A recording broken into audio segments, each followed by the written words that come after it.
Today I'm going to show you a great dinner roll recipe that only needs to rise for about 20 minutes so you can have it ready for even a quick weeknight dinner. So, to make 12 rolls, you'll need 440 grams of flour, plus a bit extra as necessary, 10 grams of quick rising yeast, which if you're using the packets will be 1.5 packets, 7 ounces of warm water, 5 grams of kosher salt, 42 grams of honey, 1 whole stick of unsalted butter, and 1 large egg. You can of course scale this recipe to make more or less rolls, but I found that 12 rolls will fit perfectly into a 10-inch cast iron skillet, which is what I like to use for this recipe. So the first thing we'll need to do is prepare the dough. Combine the yeast, water, and honey in a medium bowl and whisk until thoroughly combined. You can also do this in a stand mixer if you have one. As that's sitting, melt 1/2 stick or 1/4 cup of butter. This will allow a bit of time for the yeast to get a head start on activating, which will help our rolls to rise extra quickly, and on top of that, the honey will provide some sugar for the yeast to break down. Next, add the melted butter, egg, and salt and stir until everything is thoroughly incorporated. Finally, add the flour about 1 cup at a time as you continue to stir. Once all of the flour is added, the dough should form a rough ball and detach from the sides of the bowl. If your dough is still sticking to the bowl, just add more flour a little bit at a time until your rough ball forms.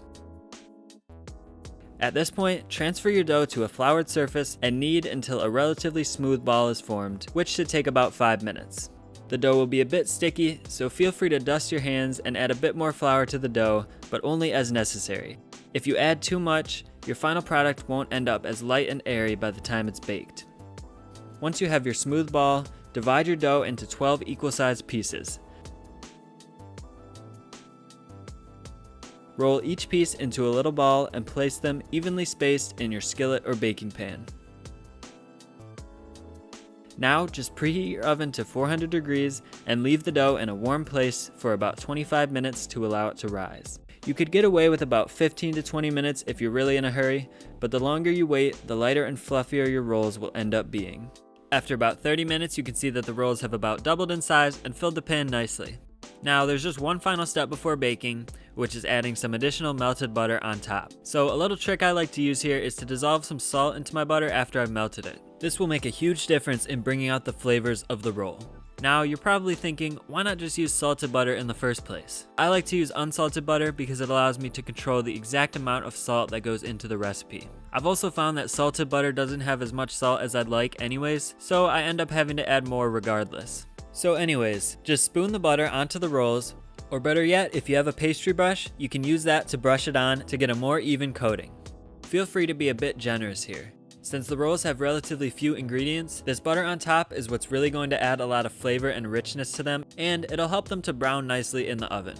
But we'll also be coating them in more butter after they come out of the oven, so I just added about 1/4 stick of butter for now, and we'll add the other 1/4 stick later. Now throw the pan in your preheated oven for about 15 to 18 minutes until the tops of the rolls are lightly browned. While those rolls are baking, make sure to subscribe to my channel if you haven't already. I make recipe and tip videos just like this one to help home cooks like you take your cooking to the next level. So let's get back to the recipe. Once the rolls look done, remove them from the oven and spread the remaining melted butter over top and sprinkle them with a bit of kosher salt for garnish. So there you go. These rolls are great for a Thanksgiving meal or any other dinner, but I also like to use them for breakfast sandwiches or even as a bun for a burger. The possibilities really are endless, and you'll just never be able to beat homemade rolls, especially when they're fresh out of the oven. So if you try this recipe out, let me know what you think about it in the comments below. If you liked the video, please remember to hit the like button and subscribe if you haven't already for more recipe videos just like this one. I'll see you all in the next one.